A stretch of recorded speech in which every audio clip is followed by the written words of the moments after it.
একটানা মসজিদের ইমামতি করেন। প্রতিটা নামাজ শেষে উনি একটা দোয়া করেন, রব্বি হাবলি মিনাস সালিহিন।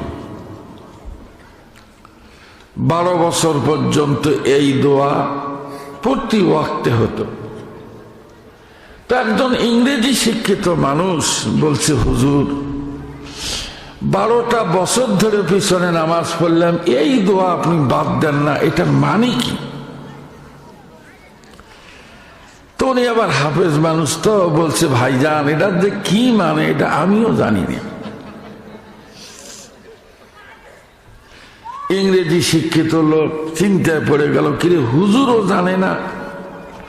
উনি গেছে এক বড় মসজিদের ইমামের কাছে, হুজুর এই দোয়াটার মানে কি? তো বলছে, এটার মানে জানেন না? হে আল্লাহ, তুমি আমাকে একটা নেককার সন্তান দাও। ইংরেজি শিক্ষিত ভদ্রলোক দ্রুত এসে হুজুর ধরে বলছে, হুজুর মানেটা আমি শুনে আসছি। বলে, ভাইজান কি? হে আল্লাহ, তুমি আমাকে একটা নেককার সন্তান দাও।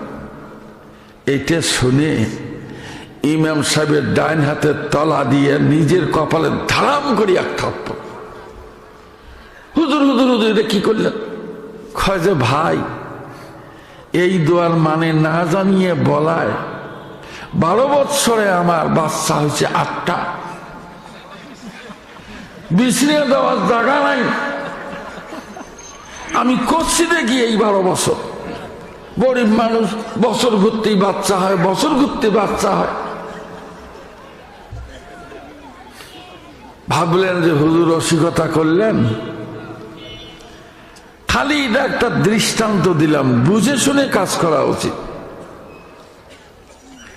3 তলা ভবনের কাজ চলতেছে। হেডমিস্ত্রি বলছে, কাশেম আলী মানুষ দেখি দেখি ইট ফেলাইও। সেই কাশেম আলী ইট নিয়ে দাঁড়ে থাকে, কতক্ষণে মানুষ আসবে।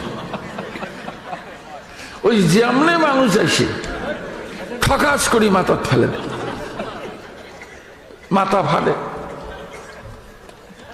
আর 10 জন আহত অবস্থায় বিচার বসলো।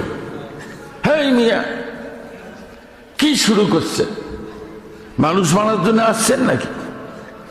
হেডমিস্ত্রি বলছে, কেন? আমি তো কাশেম আলী বলে দিছি। কাশেম আলী কয়, ভাইজান আপনি না করলেন মানুষ দেখি ইট ফেলাবেন? আচ্ছা কোন তো হেডমিস্ত্রিকে এই কথা বলছে যে মানুষ দেখিয়ে ফেলাইস? বুঝের গন্ডগোল। আর বলবো না, আজকের বারে এই 2টি যথেষ্ট।